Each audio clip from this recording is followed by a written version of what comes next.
مفتی صاحب میرا سوال یہ کہ میری ایک بہن ہے، جب وہ 25 سال کی تھی تو ان کی شادی ہو گئی، لیکن 1 ماہ بعد طلاق ہو گئی، جس سے ان کا دل بہت برے طریقے سے ٹوٹ گیا اور انہوں نے دوبارہ شادی نہ کرنے کی ٹھان لی۔ اب ان کی عمر 34 سال ہے اور ابھی بھی خوبصورت ہیں، جوان ہیں اور رشتے بھی ان کے بہت آ رہے ہیں، لیکن وہ اب دوبارہ شادی نہیں کرنا چاہتی، تو کیا ایسا کرنے سے ان کو گناہ ملے گا؟ دیکھیں، اسلام میں اس چیز پر بہت زور دیا گیا ہے کہ کوئی بھی مرد یا عورت وہ بغیر شادی کے نہ رہے۔ حدیث شریف میں آتا ہے نا، رسول اللہ صلی اللہ علیہ وسلم نے فرمایا النکاح من سنتی، کہ نکاح میری سنت ہے، اور آپ نے فرمایا واتزوج النساء، کہ میں عورتوں سے نکاح کرتا ہوں اور جو میری سنت سے اعراض کرے وہ مجھ سے نہیں۔ تو نکاح کی جو سنت ہے یہ اصل میں ہوتا ہے، یہ بات ٹھیک ہے کہ عورت کو جب طلاق ہوتی ہے اس کا دل ٹوٹتا ہے اور بعض اوقات وہ مردوں سے بالکل ہی متنفر ہو جاتی ہے، اور وہ یہ عورت کہتی ہے کہ مرد سارے ہی ایسے ہوتے ہیں۔ جب آپ دیکھ لیں عموماً عورتوں کی باتوں کے اندر یہ بات شامل ہوتی ہے۔ وہ کسی نے یہ بات اس دن مزاحیہ طور پر کسی نے شیئر کی تھی کہ جب میاں بیوی کی لڑائی ہوتی ہے تو اگر بیوی کو غصہ آ رہا ہوتا ہے تو بیوی کا دل سارے مردوں سے کھٹا ہو جاتا ہے کہ مرد تو سارے ہی ایسے ہوتے ہیں، بیوی بولتی بھی رہتی ہیں، بیویاں ہی ہیں۔ اور اگر مرد کو غصہ آ رہا ہو تو مرد کا صرف اپنی بیوی سے دل برا ہوتا ہے، باقی اور عورتوں کی طرف اس کا دل اور مائل ہو جاتا ہے کہ یہ میری بیوی بری ہے، باقی سب عورتیں اچھی ہیں۔ تو یہ عورت کی نفسیات میں یہ بات شامل ہے کہ وہ جب حدیث میں آتا ہے نا کہ عورت کے ساتھ آپ ساری زندگی احسان کرو، اگر آپ کی طرف سے اس کو کوئی تکلیف پہنچے تو وہ کہے گی کہ میں نے زندگی میں تم سے کوئی خیر دیکھی ہی نہیں۔ یہ عورت کی نفسیات اور مزاج کا حصہ ہے۔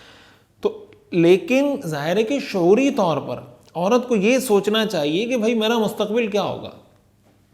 میں ابھی 34 سال عمر ہے جیسے آپ نے بتایا آپ کی ہمشیرہ کی، تو ظاہر ہے کل 44 سال ہو جائے گی، پھر 54 سال ہو جائے گی، تو ہو سکتا ہے اب تک بھائی اس کو سپورٹ کر رہے ہوں، بھائیوں کے اپنے بچے چھوٹے ہوں گے، کل کو جب بھائی کے اپنے بچے 25 سال کے ہو جائیں گے اور بہنوں کے اپنے بچے 25 30 سال اور 35 سال کے ہو جائیں گے، پھر اس بہن کے لیے سپورٹ کرنے والا اس کا کون ہوگا؟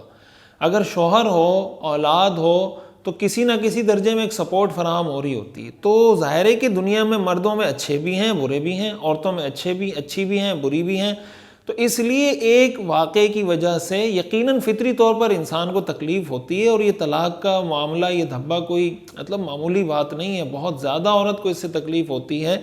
لیکن اس سب کچھ کے باوجود شعوری طور پر انسان کو یہ سوچنا چاہیے کہ میرا مستقبل کس چیز میں ہے، میں اپنے مستقبل کو کس طریقے سے بہتر طریقے سے آگے سروائیو کر سکتی ہوں، اور شرعی نقطہ نظر سے میرے لیے بہتر کیا ہے۔ تو ایک تو یہ کوئی مناسب رشتہ نہیں مل رہا ہے، یا دوبارہ بھی جو رشتہ مل رہا ہے وہ ایسا ہے کہ جس کے بارے میں یہ خدشہ ہے کہ یار یہ نبھا نہیں سکے گا، تو ٹھیک ہے، پھر تو نہیں کرنا چاہیے۔ لیکن اگر کوئی ایسا مناسب رشتہ ملتا ہے جس میں لگتا ہے کہ یار یہ اچھے طریقے سے اپنی بیوی کو سنبھال سکتا ہے، گھر میں رکھ سکتا ہے، اس کے حقوق کا خیال رکھ سکتا ہے، تو پھر شریعت کا مزاج یہ ہے کہ ایسی صورت میں نکاح کر لینا چاہیے۔ مفتی صاحب، کیا منگنی کے بعد ساس سے بات چیت کرنا جائز ہے؟ آپس میں تحائف کا تبادلہ درست ہے؟ منگنی کے بعد ساس سے آپ کا کوئی رشتہ قائم نہیں ہوتا۔ ساس بنتی ہی اس وقت ہے جب نکاح ہو جائے۔ آپ کا کسی سے نکاح ہو جائے تو اس کی والدہ آپ کی ساس بنے گی۔ جب آپ کا کسی لڑکی سے نکاح ہوا نہیں تو وہ آپ کی بیوی نہیں بنی، جب بیوی نہیں بنی تو اس کی اماں آپ کی ساس نہیں بنی، جب ساس نہیں بنی تو وہ آپ کے لیے نامحرم ہے۔ اس لیے اس سے ملنا، بات چیت کرنا بے تکلفی، یہ ساری چیزیں جائز نہیں ہیں ساس سے۔ کیا والدین کے انتقال کے بعد عید کے موقع پر کپڑے نہ سلوانا درست ہے؟ دیکھیں، کپڑے عید پہ سلوانا کوئی فرض واجب نہیں ہے۔ آدمی کی استطاعت ہو تو سلوا لے، استطاعت نہ ہو تو نہ سلوائے۔ حدیث میں یہ حکم ہے کہ آپ کے پاس جو موجودہ کپڑے ہیں ان میں سے اچھے کپڑے آدمی پہن لے، اچھے کپڑے جو ان میں سے بہتر اور اچھے اور خوبصورت کپڑے وہ پہن لینے چاہیے۔ تو خاص اس وجہ سے اگر اللہ نے استطاعت اور صلاحیت دی ہے، صرف اس وجہ سے کپڑے نہ سلوانا یہ ٹھیک نہیں ہے۔